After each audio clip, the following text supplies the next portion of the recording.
तो hi guys, this is Uday and your watching foundation class. Guys, आज के इस वीडियो लेक्चर में हम लोग पढ़ने वाले हैं जो छोटा टॉपिक है, बहुत ही इंपॉर्टेंट है। वो है आपका, जैसा कि आप लोग देख पा रहे होंगे, लाइट के लेक्चर को हम लोग कंटिन्यू कर रहे हैं। ये आपका रिफ्रैक्टिव इंडेक्स। तो रिफ्रैक्टिव इंडेक्स में जो आपका छोटी छोटी बातें हैं उनको सीखने वाले हैं इस वीडियो में। तो इस वीडियो को पूरा ध्यान से देखिएगा, एंड तक देखिएगा, तब जाकर आपको बहुत सारे बातों पर जो भी आपका कन्फ्यूज़न है वो सारा क्लियर हो पाएगा इस वीडियो में। ठीक है, तो चलिए आज के इस टॉपिक को स्टार्ट करते हैं। बट टॉपिक को स्टार्ट करने से पहले हम आपको एक बात बता दें, अगर आप लोग चैनल पर पहली बार आए हैं या चैनल पर न्यू हो तो चैनल से प्लीज़ जुड़ने के लिए आपको कुछ नहीं करना है, जस्ट चैनल को सब्सक्राइब कर लेना है, बेल आइकन को प्रेस करके नोटिफिकेशन को ऑल पर टिक करके ऑन कर लेना है, ताकि जब भी यहाँ पर वीडियोस रेगुलर अपलोड होते रहते हैं तो उसका लेटेस्ट नोटिफिकेशन आप लोग तक सबसे पहले पहुंच जाए, आप तक सबसे पहले पहुंच जाएगा वो नोटिफिकेशन। ठीक है, तो ऐसा कर लेना है और हो सके तो वीडियो को एंड तक देखिए। उसके बाद अपने दोस्तों व फ्रेंड सर्कल में शेयर कर सकते हैं। वीडियो अच्छा लगेगा तो लाइक भी जरूर कीजिएगा। तो चलिए आज के इस टॉपिक को स्टार्ट करते हैं। तो ये हमारा टॉपिक है आपका रिफ्रैक्टिव इंडेक्स। देखिए, बहुत ही इंपॉर्टेंट टॉपिक है, इसको ध्यान से समझिएगा कि इसमें क्या हम आपको बताना चाह रहे हैं। अगर आपने पिछला वीडियो नहीं देखा है जिसमें हमने इंट्रो दिया था आपको, वो आपका था रिफ्रैक्शन ऑफ लाइट के बारे में, तो उसको भी देख लीजिए, तब और ज़्यादा से आपको यह बात सभी समझ में आ पाएगा। ठीक है, तो यहाँ पर बात हो रही थी रिफ्रैक्टिव इंडेक्स है, तो उसको देखिए पहले हम लोग जान लें। इसको दो तरह से डिनोट करते हैं, या तो म्यू से आप लोग देखे होंगे इस तरह के सिंबल, या एन से भी डिनोट करते हैं। एनसीईआरटी में ये आपका एन ही यूज किया है, ऐसे म्यू से भी इसको डिनोट करते हैं। ठीक है ना, बहुत जगह ये म्यू का साइन भी आपको दिखेगा डिनोट करते समय। तो हम दोनों लेके चलेंगे, आपको जो सुविधा हो वैसे यूज कर सकते। तो हमने आपको पिछला वीडियो में बताया था कि रेयर मीडियम में जो होता है ना, लाइट जो क्या होता है आपका फास्ट ट्रेवल करती है। रेयर मीडियम में लाइट कैसे ट्रेवल करती है? फास्टेस्ट होती है। बताया था हमने, जैसे कि लाइट का जो स्पीड है आपका, वैक्यूम या एयर लेते हैं, वो आपका क्या लेते हैं? वो लेते हैं 3 × 10⁸ मीटर पर सेकेंड, जो कि सबसे फास्टेस्ट होती है। ठीक है, और जैसे ही वो मान लीजिए डेंसर मीडियम में जाती है, तो डेंसर मीडियम में उसका लाइट का स्पीड क्या हो जाता है? स्लो हो जाता है। ठीक, ऐसा क्यों होता है? क्योंकि जो रेयर मीडियम है वो उसको वहाँ पर फ्री स्पेस मिल रहा है। मतलब एक तरह से उसको समझिए कि वो क्या है ना, फ्री स्पेस में चल रही है लाइट। तो जाहिर सी बात है, जब फ्री स्पेस में कहीं भी जाएगी लाइट तो वो फास्टेस्ट ही होगी, क्योंकि वहाँ पर उसको कोई ऑब्स्टेकल नहीं मिल रहा है जो उसको रोक सके।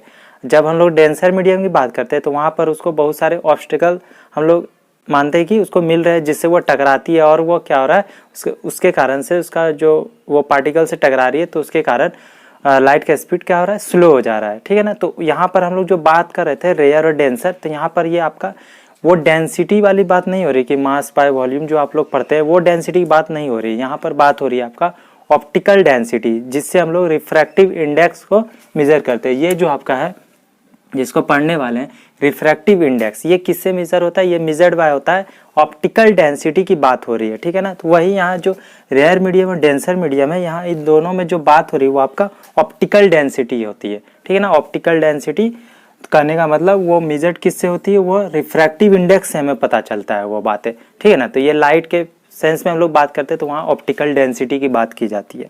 तो ये समझ में आ रहा है? तो ये तो आपको पता ही होगा, रेयर में फास्ट चलती है और डेंसर में लाइट की स्पीड स्लो हो जाती है। क्यों होती है वो हमने आपको बताया था।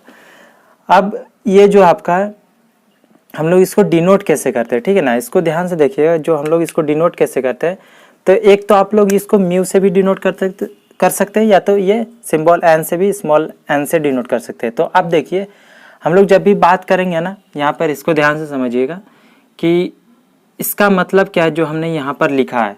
तो इसका मतलब है कि ये जो speed of light in medium 1 with respect to speed of light in medium 2, इसका कहने का मतलब है, मतलब n21 का कहने का मतलब है कि हम लोग जो ले रहे हैं speed of light in medium 1 with respect to किसका? मीडियम 2, जिसके रिस्पेक्ट में लेते हैं उसको पहले लिखते हैं। क्या समझ में आ रहा है?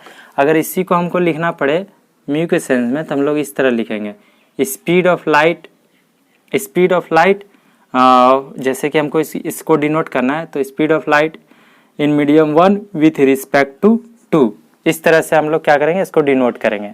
तो ये आप लोग समझ सकते हैं। ठीक है, अब जो है हम लोग बात कर रहे थे कि ये तो आप लोग देख पा रहे होंगे कि ये जो n21 का मतलब क्या है कहने का?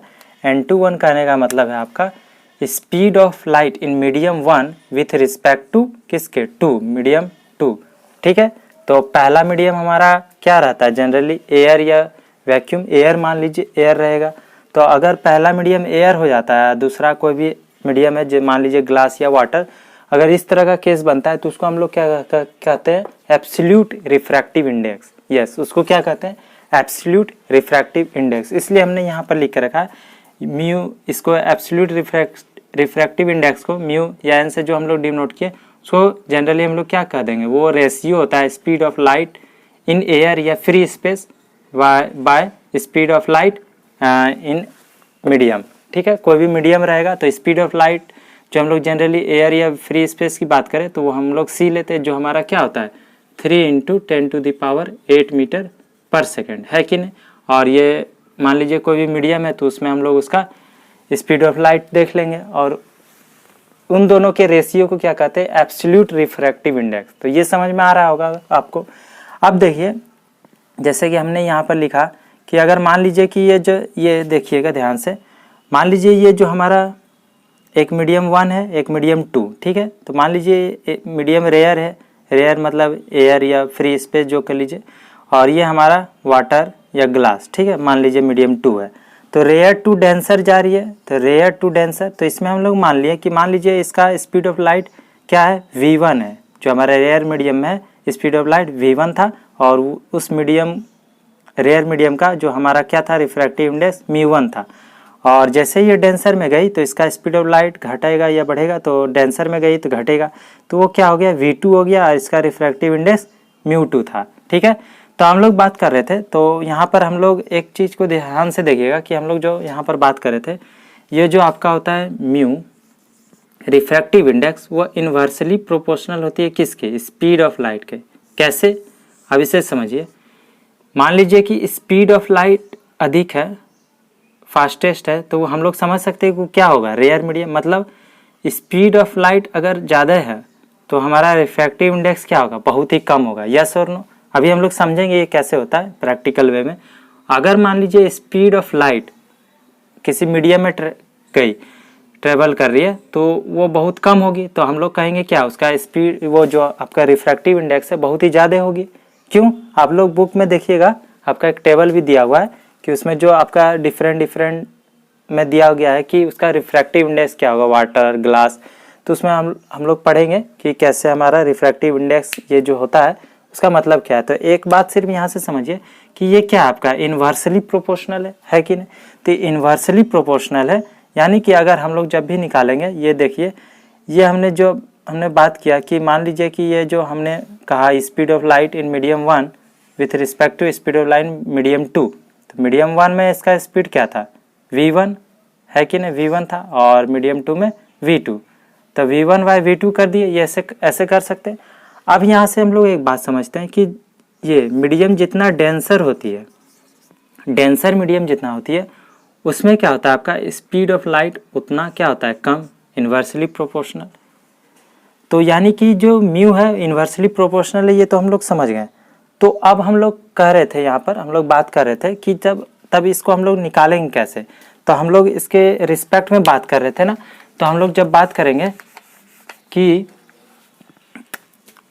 ये जो है आपका μ1 बाय, ये इसका रेशियो μ1 बाय μ2, ये जो है आपका इसका रेशियो अगर हम लोग निकालने की कोशिश करें तो यहाँ से हम लोग कह रहे थे कि ये इन्वर्सली प्रोपोर्शनल होती है, यानी कि यहाँ पर इसका क्या हो जाएगा, उल्टा हो जाएगा।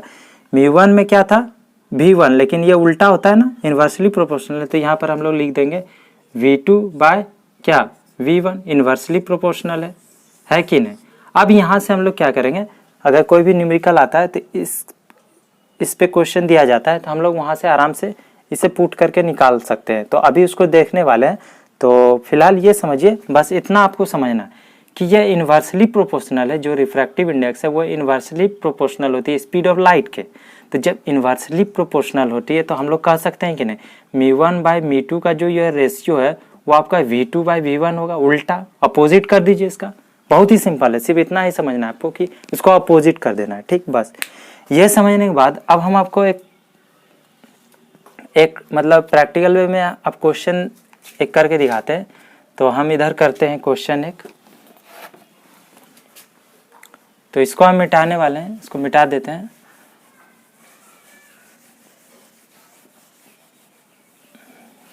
तो मान लीजिए अभी हम लोग समझेंगे कि जो रिफ्रैक्टिव इंडेक्स हमारा आता है 1.5, 1.53 कुछ ऐसा लिखा रहता है, इसमें आप लोग बुक में देखे होंगे। तो उसका कहने का मतलब क्या है, तो पहले ये समझिए कि हमारा जो अभी हम लोग निकालेंगे, तो स्पीड ऑफ लाइट जो होता है आपका, speed of light in air है आपका 3 × 10⁸ मीटर पर सेकेंड है, और speed of light in glass कुछ इसका होता है 2 × 10⁸ मीटर पर सेकेंड। ठीक है, अब हम लोग यहाँ पे बात कर रहे थे, अब हम लोग यहाँ पर निकालेंगे इसका रिफ्रैक्टिव इंडेक्स। क्या, कौन सा रिफ्रैक्टिव इंडेक्स निकालेंगे? ग्लास विथ रिस्पेक्ट टू किसका? एयर। किसका निकालेंगे? With respect to air. तो उसको इस तरह से डिनोट कर सकते हैं, है कि नहीं? म्यू किसका? इस ये refractive index of glass with respect to air. तो जिसका निकालेंगे उसको आगे रखते हैं, है कि नहीं? ये निकालने वाले। तो बेसिकली पहले आप लोग ये देखिए कि हम लोग ये निकाल लिए, तो हम लोग यहाँ पर कहेंगे कि ये जो आपका क्या है, mu of glass with respect to क्या? एयर, यही ना निकालते हैं, refractive index of glass with respect to क्या? एयर। तो हम लोग अभी हमने आपको क्या बताया, हम लोग इसका उल्टा कर देंगे, जस्ट अपोजिट कर देंगे, तो क्योंकि इन्वर्सली प्रोपोर्शनल है। तो म्यू ऑफ ग्लास जो आपका रिफ्रैक्टिव इंडेक्स ऑफ ग्लास, तो हम लोग जो यहाँ पर लिए थे स्पीड ऑफ लाइट, देख लीजिए μ1/μ2 जो किए थे, वो आपका ये refractive index of medium 1 with respect to medium 2, तो इसमें हो गया था उल्टा v2/v1। तो यहाँ पर भी इसको उल्टा करने वाले हैं, यानी कि हमारा जो यहाँ पर आएगा, तो ये हम लोग कह सकते हैं कि यहाँ पर हो जाएगा, अच्छा चलिए लैंग्वेज में ही लिख देते हैं, स्पीड ऑफ लाइट इन, कहाँ बोलिए, तो in air with respect to speed of light in glass, है कि नहीं? अब इसको वैल्यू पुट कर दीजिए, बहुत ही सिंपल है। अब speed of light in air जो है 3 × 10⁸ मीटर पर सेकेंड, और जो आपका speed of light in glass था वो 2 × 10⁸ मीटर पर सेकेंड है कि नहीं? अब देखिए यहाँ से ये कैंसिल, इसका एक बात ध्यान में रखिएगा, ये स्केलर क्वांटिटी है और इसका ना कोई यूनिट होता है, ठीक है, क्योंकि हम लोग विथ रिस्पेक्ट में रेशियो की बात करें तो यूनिट कुछ आएगा नहीं यहाँ पर। तो ये हो गया आपका कुछ 3/2, और 3/2 = क्या आता है? 1.5। अब ये क्या है 1.5? यही तो है refractive index of glass with respect to क्या? Air. Refractive index of glass with respect to air जो आया वो हमारा क्या था? 1.5। 3/2 हमने तोड़ के जो निकाला 1.5। तो इसका यही आपका क्या है? Refractive index. इसका मतलब क्या है, इससे ध्यान से समझिएगा। ये जो आपका कहने का मतलब है, refractive index of glass with respect to air = 1.5, मतलब ये इतना क्या हो गया ना, ग्लास में जैसे उसका देखिए, अब यहाँ से समझिए, स्पीड ऑफ लाइट जो एयर में था वो आपका था 3 × 10⁸ मीटर पर सेकेंड, और जैसे ही एयर से आई ट्रेवल करते और ग्लास में एंटर की, तो उस समय उसका स्पीड क्या हो गया, वो ऐसे घट गई 2 × 10⁸ मीटर पर सेकेंड हो गया। तो वो कितना बहुत घट गई। तो वो जो कहाँ से हम लोग उसको मेजर कर रहे हैं, उसको हम लोग बता रहे हैं यहाँ से, वो हम लोग बात कर रहे हैं रिफ्रैक्टिव इंडेक्स पे, कि उतना टाइम्स वो डेंसर हो गई उससे, एयर से जैसे ही इंटर की ग्लास में, तो ग्लास का जो डेंसर होने के कारण से वो कितना टाइम्स एयर से डेंसर हो गई? 1.5 टाइम्स। ये समझ में आ रहा है? यानी 1.5 यानी कि 1.5 गुना उससे क्या हो गई? डेंसर हो गई। तो इसलिए उसका क्या हुआ, स्पीड ऑफ लाइट में एक बहुत ही मतलब ब्रेक आया, 3 × 10⁸ मीटर पर सेकेंड से सीधे कहाँ चले गए? 2 × 10⁸ मीटर पर सेकेंड पे। तो यही इससे हम लोग क्या निकालते हैं, इससे हम लोग पता करते हैं कि वो कितना टाइम्स मतलब उस मीडियम से डेंसर थी, है कि नहीं? वही तो बात कर रहे थे ना, with respect medium refractive index of glass with respect to refractive index of air. तो वही हमने बात किया कि उसको मेजर कर लेते हैं, यहाँ से लोग उसका रेशियो निकाल लेते हैं, speed of light in air by speed of light in glass. इसका कहने का मतलब होता है क्या, refractive index of glass with respect to air. बस इसको ध्यान से आपको समझ लेना है, ठीक है। अब उसके बाद आपका कोई भी क्वेश्चन होगा ना, उसको आराम से आप लोग सॉल्व कर सकते हैं, क्योंकि यहाँ पर सिर्फ जो सबसे इम्पोर्टेंट हमारा बात हो रही थी इस पर, वो रिफ्रैक्टिव इंडेक्स ही था, ठीक है। उसके बाद तो ये नोटेशन आप लोग आराम से सीख ही सकते हैं कि क्या है ये, कहने का मतलब इसका क्या है। रिफ्रैक्टिव इंडेक्स का कहने का मतलब ही यही होता है। अगर सिर्फ इसमें आपको दो बात को क्लियर रखना है कि आपका जो ये रिफ्रैक्टिव इंडेक्स होता है वो इन्वर्सली प्रोपोर्शनल होता है किसके, स्पीड ऑफ लाइट के। तो इन्वर्सली प्रोपोर्शनल होता है। तो हम लोग बात कर रहे थे कि वो हम लोग जो लेते हैं विथ रिस्पेक्ट में बात करते हैं तो रेशियो लेते हैं। तो मीडियम यहाँ पर ये मीडियम 1 का हो गया या मीडियम 2 का रिफ्रैक्टिव इंडेक्स है कि नहीं, दोनों का अलग अलग होगा। तो medium 1 with respect to medium 2, ये जो दोनों अलग अलग रेशियो लिए थे और ये इन्वर्सली प्रोपोर्शनल होती है, तो इसके लिए स्पीड ऑफ लाइट जो है वो आपका क्या होगा, अपोजिट होगा, यानी कि v2/v1 कर सकते हैं। बस इतना समझिए पहले। और जब v2/v1 हो गया तो हम लोग कह सकते हैं, अब जब हम लोग को कोई भी क्वेश्चन दिया जाएगा तो सारे इसी बेस्ड पर चलेंगे हमारा। और ये जो हमारा आता है, जो भी डाटा दिया हुआ है, वो क्या कहता है, वो यही कहता है कि ये जो स्पीड ऑफ लाइट, ये रिफ्रैक्टिव इंडेक्स जो ग्लास है ना, इतना टाइम्स डेंसर हो गया किससे, एयर से, है कि नहीं। बस आज के वीडियो में बस यही हम आपको बताना चाह रहे थे, रिफ्रैक्टिव इंडेक्स को समझाना चाह रहे थे। और आशा करते हैं अगर आप लोग अभी तक वीडियो को देख रहे हैं तो आपको बिल्कुल ये समझ में आ गया होगा रिफ्रैक्टिव इंडेक्स क्या होता है, ठीक है। तो अब हम लोग मिलेंगे नेक्स्ट वीडियो में।